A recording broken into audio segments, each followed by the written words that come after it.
As recorded in new orthophonic, high-fidelity sound by Charles Munch and the Boston Symphony Orchestra, Tchaikovsky's Romeo and Juliet plays about 19 minutes. Its production required the varied skills and talents of some 375 people and some 3,000 man-hours of work.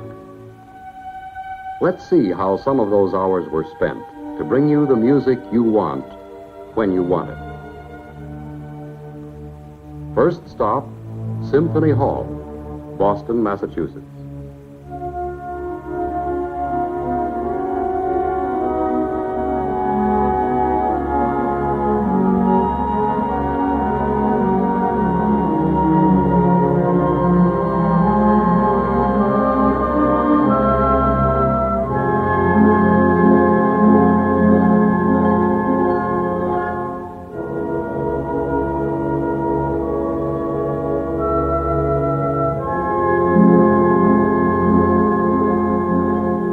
To begin with, a new orthophonic high-fidelity recording is not just the mechanical reproduction of a concert performance. It's the art of creating the effect of a concert performance. There are many stops and starts, many takes and retakes. That's because the end object is a planned illusion. The illusion, as you ultimately hear the music played back through your phonograph, that you have the best seat in the concert hall. How do they do it? Well, the recording music director or any one of the sound engineers could easily explain it all in 10 weeks. But let's just take a look at 3 of the fundamental requirements of high-fidelity recording. The first is full dynamic range. That's the spread between the softest and loudest passages in the music. In a concert performance, the range is as wide as the conductor feels the score indicates. These meters on the recording console indicate the volume of sound coming from the orchestra onto the magnetic tape. In the old days, home phonographs could not reproduce either full loud passages or very soft passages. So they were literally kept off the record right here by sound monitoring. But it wasn't a faithful reproduction of the actual performance, such as you get with today's high-fidelity recording techniques. Today, as it should be, the conductor and his musicians control all of the dynamics, including all of the natural shadings, just as they do in a concert. And after the recording begins, the engineer never touches the controls. The full dynamic power of the orchestra is faithfully transferred to the recording tape. The second requirement is somewhat similar, achieving natural balance between all instruments and sections of the orchestra. This can only be achieved by precise microphone placement, and this varies amazingly with the music, the particular artists, the hall itself, even climatic conditions. It is never the same from one recording session to another.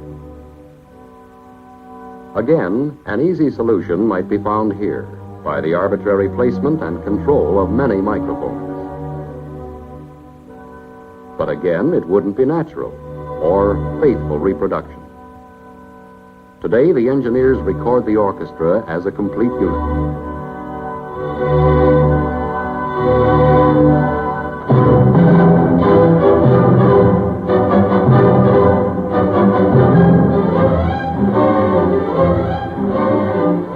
The third important requirement in a high-fidelity recording is frequency range, capturing high notes as well as low.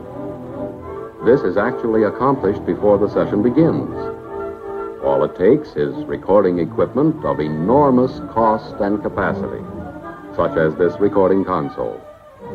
It faithfully handles all sounds audible to the human ear, the entire frequency spectrum from 20 to 20,000 cycles per second. And with less than 0.2% distortion, it transfers them to the swiftly spinning magnetic tape. A new challenge here is stereophonic recording. This requires dual mics, dual-track tape machines, and a stereophonic mixer. But for those who have the equipment, it also permits two-system or stereophonic playback in the home. There are other high-fidelity requirements, such as presence, definition, clarity. But with time and patience and enough retakes, they get on the record too. Eventually, there is a playback that everyone recognizes as the image they were seeking, both artistically and acoustically. They have a truly faithful recording of Romeo and Juliet. And we are one step closer to having it in our homes.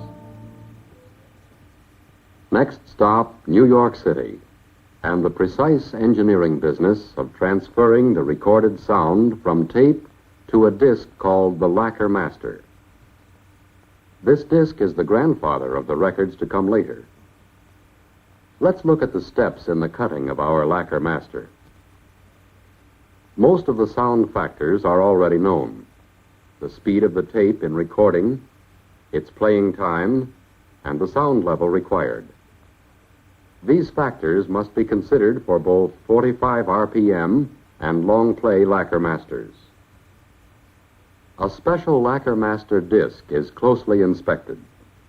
For the 12-inch long play record, the master is 16 inches in diameter.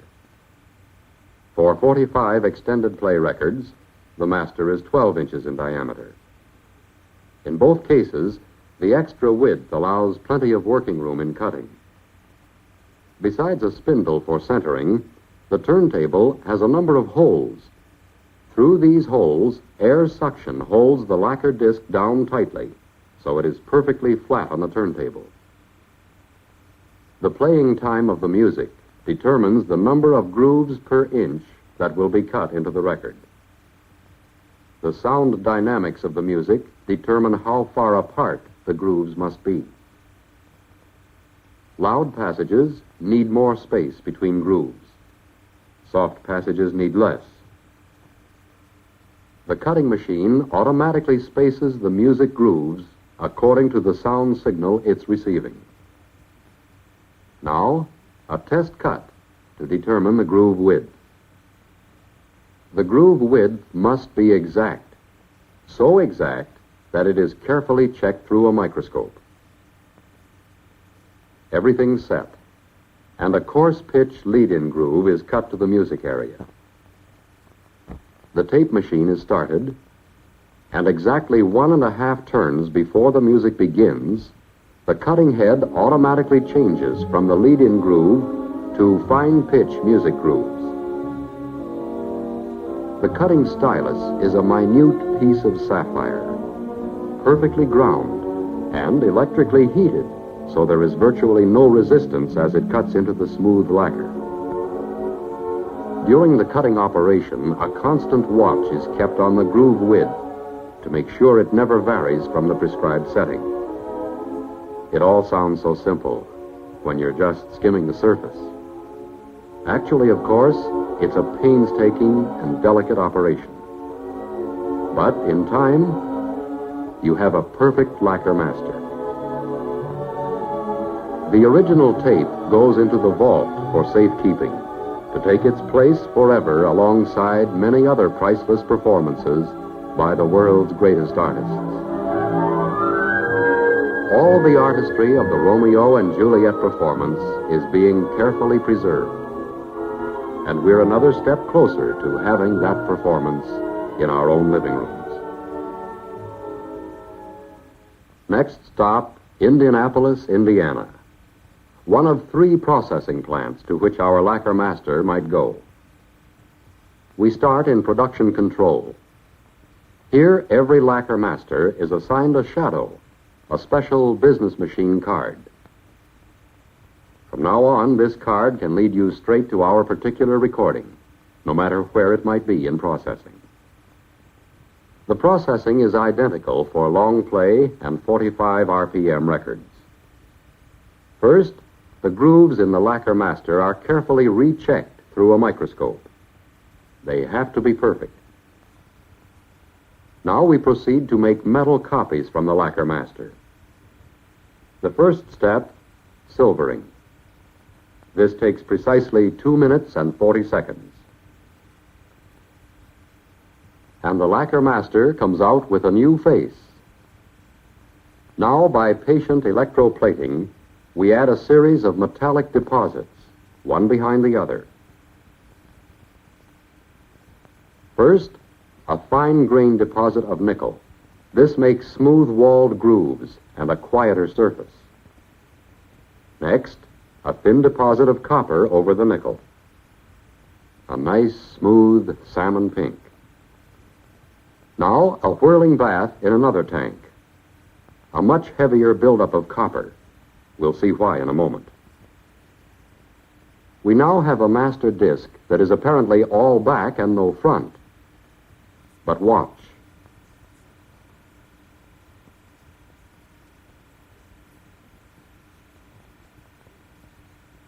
Now we have two fronts and two masters. The original lacquer master is on the left. A new silver-faced master is on the right. But this is the point where most people long for a road map. Let's make one. We started with the lacquer master. To the face of it, we added first silver, then nickel, then copper, and finally, a lot more copper. Then we separate the lacquer from the metal. Now we have both our original lacquer master and a new silver-faced or metal master. The grooves in the lacquer master make it a positive. It can be played. The matching ridges on the metal master make it a negative. It cannot be played. We continue work with the metal master, repeating the gradual metal buildup to make another part. Then, another separation. The metal master is at the left, and the new part, called a mold, is at the right. We have progressed from the original positive to a negative to another positive. The metal master normally goes back immediately to build up another mold, but that depends on the next important step. The mold can be played, so it is promptly readied for a sound test. The mold is thoroughly cleaned to prevent damage in the test play.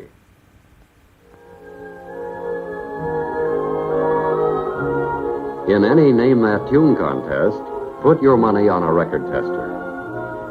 8 hours a day, and all kinds of music. She loves it. More important, she is an expert at hearing the slightest imperfection on a record surface. And should she find any, a new lacquer master from the original tape is immediately ordered from New York. After audio testing, the mold goes back to the plating tanks. It produces the most important new metal part, the stamper. This completes the cycle. Lacquer to master, master to mold, mold to stamper. The metal buildup to the stamper is exactly the same, except for one thing.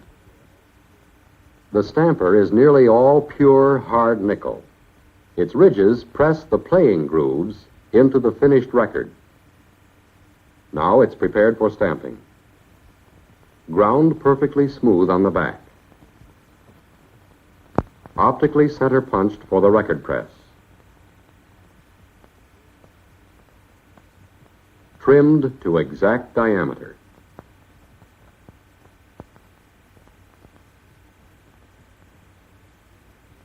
And coined, given a formed edge to grasp the stamping die securely.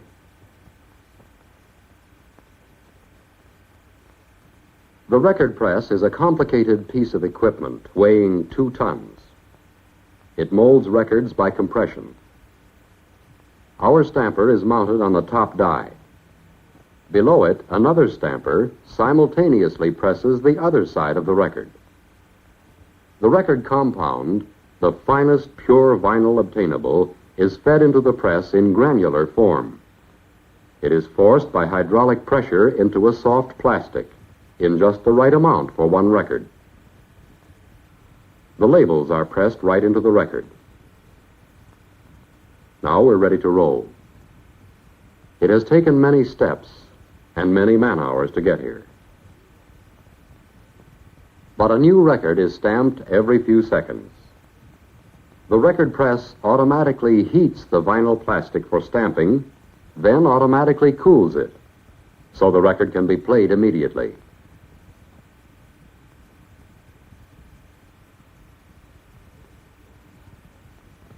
And here's the first long-play copy of Romeo and Juliet. A collector's item? No. The first pressing is always carefully inspected for everything from the correct serial number to perfect centering. Then, still another playback test. And finally, the pressing of the Romeo and Juliet gets going in earnest.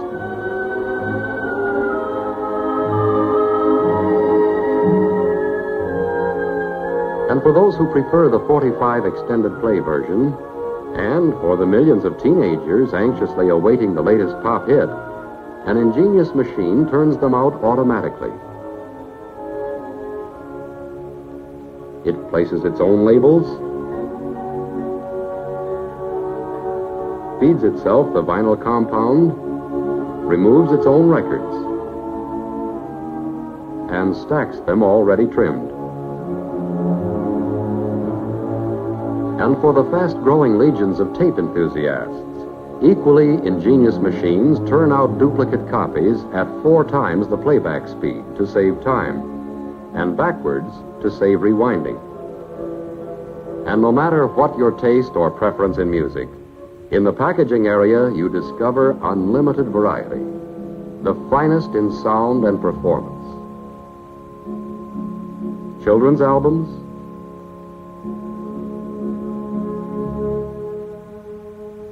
the unusual, show tunes,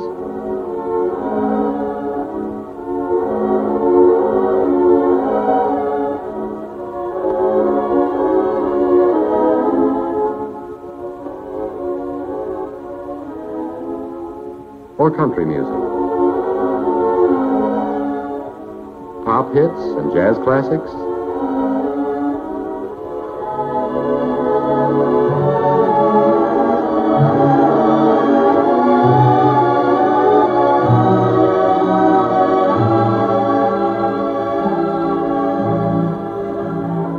dance and party music,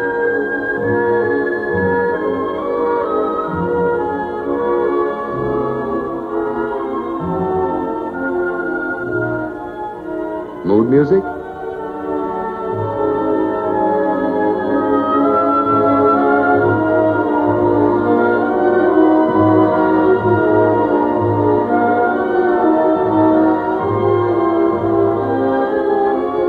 grand opera,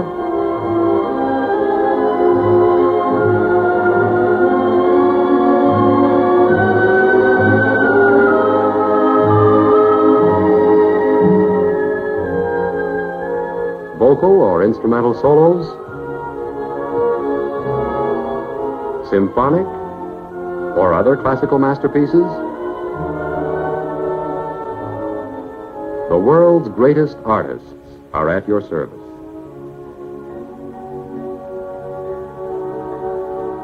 It's a big operation. But no matter what type of music you prefer, or whether you want it on 45 extended play or 33 1/3 long play, every record is made with the same care and to the same high fidelity standards. And the Romeo and Juliet, getting closer to home all the time. A final inspection. Every record is carefully checked by experienced packers who know almost at a glance if the record is up to standard. In its own distinctive sleeve, another new orthophonic high-fidelity recording, finally ready for shipment. A new mechanical shipping technique helps to speed it on its way. Here, in the shipping control room, special machines keep track of the 250,000 new records made here every day. Which records go where When? In what quantities? The cards tell you. The Romeo and Juliet recording goes out in both 45 extended play and long play versions. The sorting machine divides the Romeo and Juliet shipping instructions into these two categories. Now the shippers take over. Both versions are shipped in the same way, in cartons of 25 records. But let's follow the cartons of 45 extended play albums. As they're picked from the storage bins, the cartons are placed on a unique distribution rack invented here. From now on, one girl keeps everything running smoothly. As each order is filled according to the punch card instructions, she changes the setting on an automatic addressing machine.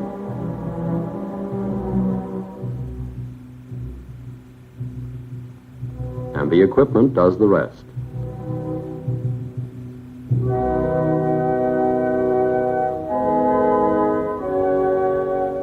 The code number and address of the record distributor for this order is automatically stamped on each carton. Then the cartons pass through another machine, where they are bundled together in groups of 4. And away they go to the accumulation area down below on another floor. Here, the cartons are accumulated for shipment to distributors and record dealers in all parts of the country. These long play albums have been through the same shipping process as the 45s. And now both versions are on the home stretch. Hundreds of identical and faithful copies of one high-fidelity recording. Tchaikovsky's Romeo and Juliet.